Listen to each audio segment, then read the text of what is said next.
Today I have to talk about extramedullary manifestations of multiple myeloma. Three different types of extramedullary manifestations can be observed in multiple myeloma patients.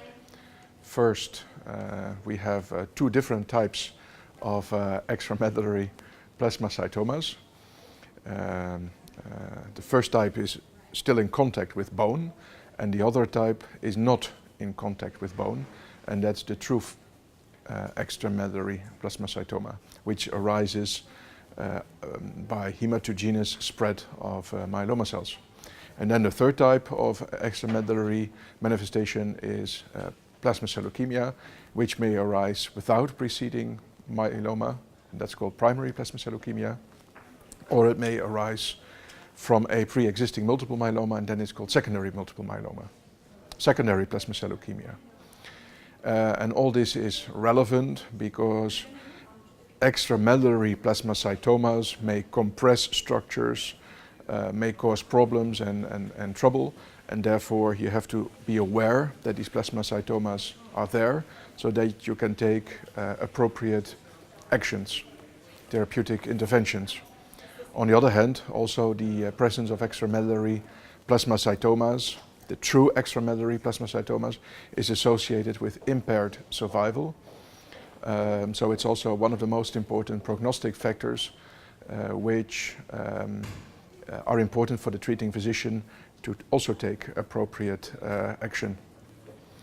Plasma cell leukemia is also a very different disease than multiple myeloma because primary plasma cell leukemia is associated with high-risk cytogenetic abnormalities. It's associated with a different gene expression profile and also with loss of various adhesion molecules. And this different biology, this aggressive biology, is also seen when you look at the clinical characteristics, because patients present with cytopenias, hypercalcemia and renal impairment more often than multiple myeloma patients. They more often have extramedullary disease manifestations, and also their survival still is much worse than what we see in multiple myeloma, and that justifies also a more aggressive treatment.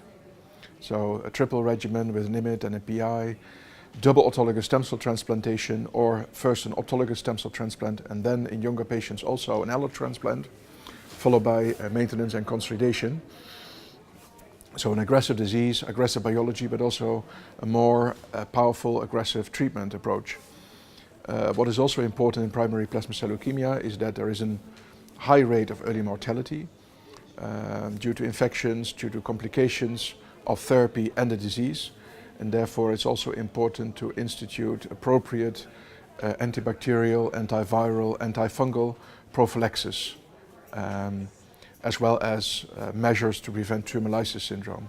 So especially the first couple of weeks are crucial, and you really have to guide your patient through that difficult phase of the disease.